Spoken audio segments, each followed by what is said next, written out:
Hi everybody and welcome to Weekend GamePlan with Marcus Hersh. I'm Dan Illman along with Daily Racing Form handicapper and analyst Marcus Hersh. We're going to run the gamut with 3 races, one on dirt, one on turf, one on synthetic for our spot plays. Let's take a look at our first of 3. This is at Aqueduct. It is carded as race number 9. It's the Grade 3 Red Smith. They're going 1 3/8 on the turf, and for one of these marathon races, Marcus, there is a lot of speed entered. Looks like it. I mean, you know how it goes, Dan. We see all these pace horses entered, and so do all the connections, so everyone takes back. But, I mean, we know that Glorious Empire does his best work going forward. I don't know if he even has the speed he did at his peak, and I don't ever expect him to get back to his peak. But from an outside draw, I kind of think he has to come out running. And this horse, Red Right Hand, who's gotten good for trainer Tom Morley since he was claimed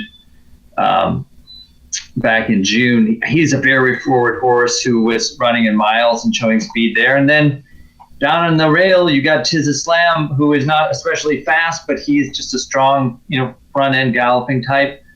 He's got to be close. I guess, Dan, what it comes down to is you can at least hope that, unlike so many of today's American turf races, especially in New York, there will at least be a somewhat fair pace, and horses who aren't necessarily on the lead will have a shot. Now, before we get to your top pick, who is at 10-1 on the morning line, let's talk about the morning line favorite. That's Sadler's Joy, and he deserves to be the favorite. He's got all the class lines. He's got all the Buyer's speed figures. This year, he's actually shown a greater amount of tactical speed than we've seen in the past. The Sadler's Joy of old, he was a one-run closer, so it's nice to know that he can stay up close to the pace. 8-5 on the morning line. Any major knocks? Well, I wonder, if the tactical pace last time, I wonder if that's why there was a rider change even. He was strangely close and didn't finish maybe like he has sometimes, although he had the same kind of result. When I wrote the copy for this weekend's Weekend Game Plan, I focused on this horse and his propensity for running competitive races without winning. And I do think that at this point, it's not unfair to say that he's kind of got also ran tendencies. He's got 2 wins in his last 17 starts. He's won for his last 10. That win 10 races ago came against competition that I think might be even softer than this. And there are just some horses, I think, that have a psychological propensity for not wanting to pull away from their competition. And if you have a horse with a mindset like that, then my question is, how much does a class drop mean? Chances are they're going to tend to run to the level of the competition. So this horse is going to get bet on the proposition that he's been facing better horses, and he clearly has. There's no doubt. There's no horse in this race who's come close to his level of accomplishment. But I just wonder if that's even going to matter. Also, he is an aging horse. What is he, 6 now? He got a late start this year. He ran a couple big races early in the year. To me, obviously 0 upside, all downside in this horse going forward. No disrespect to him. He's had a wonderful career, and he's a fine horse. But I just think that there are, I considered a number of horses in here, Dan, because I think there are a lot of appealing propositions.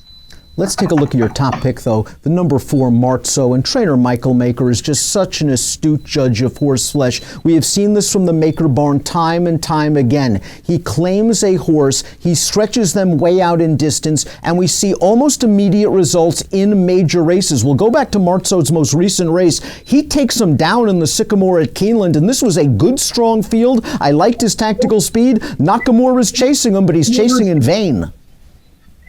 Yeah, Nakamura is, I think, a pretty good horse. He's not top class, but he's gotten pretty good this year. I considered Red Knight here, too, because he's a horse who I think came back to form last time, and I liked him in the spring before things went south. But I do think that Martso has a huge tactical edge on him. And, you hit the sweet spot talking about Maker claims. And then in so many cases, and this is a particular example, this horse is just 4, right? So, you would think that he's got some potential still. He was a solid high-end allowance horse who was doing good work for a competent trainer. But then you look at his pedigree, his Medaglia d'Oro out of a spring party by Smart Strike. This is a very, very distance-oriented pedigree. And Maker, I think, just looked and said, okay, this horse cost $1 million. He's shown quite a bit of ability. He has decent buyer figures. I actually saw his sheet numbers too over the summer when he ran at Arlington, and they were pretty strong. he seems like a great candidate to do this thing that Maker does all the time, which is try these much longer races with horses who haven't yet had an opportunity.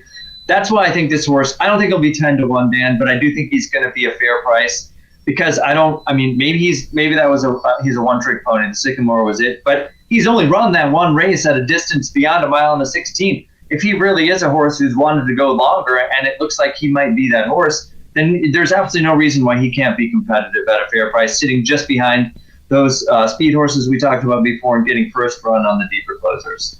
Let's move down to Delta Downs. 2-year-olds going 2 turns. Let's take a peek at the Jean Lafitte Stakes. $100,000 is the purse.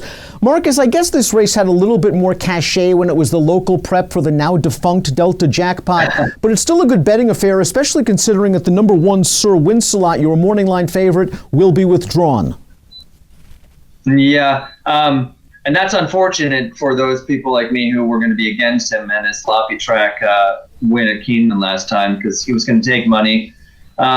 Let's be honest, there are not a lot of stakes races on this Saturday, and a couple of the races that I had a hard time even considering because the fields were so short. But I do handicap Delta on a regular basis, and I have some level of comfort assessing form there. And as I point out in the copy for Weekend GamePlan and say regularly, half the battle with Delta is finding a horse that A, can handle a bull ring track. It's a small oval, very short home stretch. You got to run the turns well. And Delta is an especially deep and demanding track that a lot of horses just don't get over. So I found a horse here, Sir Rick, who has made one start at Delta. He only got a 52 Beyer speed figure, but I'm not really going to hold that against him. It was a slow-paced 5-furlong race, and to me, it was all about the visual, A, and B, the transformation in running style. He had been on the lead in his maiden-breaking win at Louisiana Downs, which was solid, if unspectacular. I thought he ran all right there. But in this race, he broke from the rail, lagged at the back of the field, didn't even really run until there was about an eighth of a mile left, and I thought he finished really handily.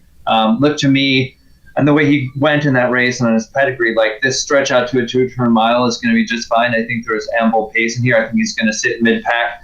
He's the B horse from the Altusin bar, and I always like the longer price of uncoupled same trainer entries when it looks like they have some measure of talent. And while I don't know that he'll be quite 10-1, I do think he'd be a playable price in a race where I don't fear anybody.